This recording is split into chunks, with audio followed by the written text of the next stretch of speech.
What's up, everybody? Back for round 2 of our Bracket Buster Challenge. We're gonna give you an update on all the games that went down this weekend, as well as a preview for the Elite 8 quarterfinal round of the women's NCAA tournament. So, let's dive right in. All right, first and foremost, we're gonna start with what I got wrong. There were a number of first round matchups this weekend, a lot of really good games, and I got a couple right and a couple wrong. So Denver versus High Point, I had High Point winning that matchup, and Denver actually came out on top, so I was wrong with that one.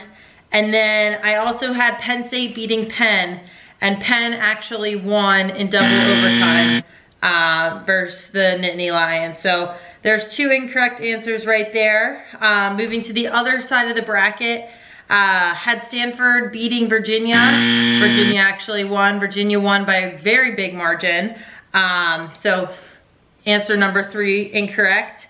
And then everything else I got right in that the first round into the second round. Great news for me on my part is that my quarterfinal bracket is intact. I went 8 for 8 in terms of who won the second round matchups to get into the quarters. And looking at all the comments below, it seems like a lot of you guys got those right as well. So now we're gonna dive right into quarterfinal matchups. I'll give you guys my picks for the Final Four, and the national champions will happen next week. All right, so the first round of quarterfinal matchups that we're gonna talk about is Navy versus Maryland. So obviously I'm gonna pick Maryland in this one, but I think it's gonna be a really interesting matchup for the Terps and for Navy. 2 Terp greats are at the helms of their teams, with Cindy Timshaw coaching Navy and having coached Maryland long ago, versus Kathy Reese and the Terps. So lots of Maryland connections. I'm hoping that the Terps come out on top, but it's going to be a really good game. Navy has been to the Final Four last year. They've tasted what it feels like. They want to get back again, and they're a very strong, athletic, aggressive team, and they're going to be tough to beat. If one thing you can count on is that those Navy girls are mentally tough, mentally ready. So Maryland's going to have to bring their A game to make it to the Final Four weekend in Stony Brook. I do have them coming on top though. So my first Final Four pick will be the Terps. Go Terps, obviously. Same part of the bracket, other side, Stony Brook versus BC. That is probably the matchup that a lot of people wanted to happen in Final Four. But given their seedings, they're a 4v5 matchup. They're meeting in quarterfinals, and it's probably gonna be the best game out of the 4, I would think. Stony Brook was #1 in all of the coaches polls and human polls throughout the year. They haven't lost yet. And Boston College was a steady #2 until falling to UNC. And it's a clash of 2 Tewaaraton finalists, 2 Titans, 2 very strong coaching staffs, and I think it's gonna be a great game. I think, that's a tough one in terms of who to pick. I think it really could go either way. But I think I'm gonna give Boston College the home field advantage since they are playing in BC, and I have Boston College going to the Final Four. But that's the one pick where, I think anything can happen. Other side of the bracket.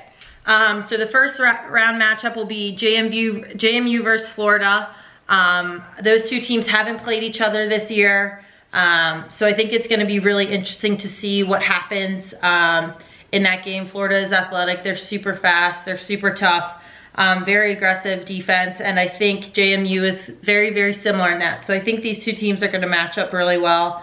And it's gonna be very interesting to see what happens. Florida's kind of had trouble in the past getting to Final Four weekend, and I know they're going to be gunning for it, but JMU hasn't been either, and ever, I don't think, or it's been a while.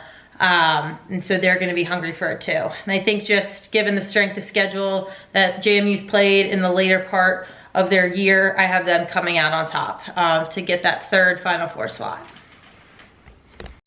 And the last part of the bracket, last but not least, we have Northwestern at UNC. I think that game's going to be really, really good. Northwestern in May is extremely difficult to stop. They're peaking at the right time. Kelly Monte-Hiller has the girls peaking at the correct point in their season. They look fast, they look athletic, they look dangerous. And Sheila Nesselbush, I think, scored 8 or 9 goals versus Towson, which is just, it's a huge accomplishment. And that means she's a great player. So I think she's gonna be tough for UNC to stop, but I think, you know, the 7-headed monster of UNC with all of their offensive weapons, right, from freshman to senior Marie McCool, who's also a Tour finalist and great friend. They're gonna be, I think, even tougher to stop. So I think it's gonna be a good battle down there, but I ultimately think UNC will come out on top. All right, so that is my Final Four prediction going into next weekend. We'll have a Maryland versus BC matchup and a JMU versus UNC rematch in the Final Four. That's what I'm thinking, that's what I'm hoping. But the beauty of May Madness is that you actually have to go out and play 60 minutes and play a full game to earn your right to the Final Four. So it'll be interesting. Make sure you guys, if you haven't already, comment below with your quarter, semi, and final picks. Obviously, the opening round and first rounders are gone. Those are already picked for us. But have fun playing along, happy watching, and I'll see you next week for another update. So bye. Go Terps!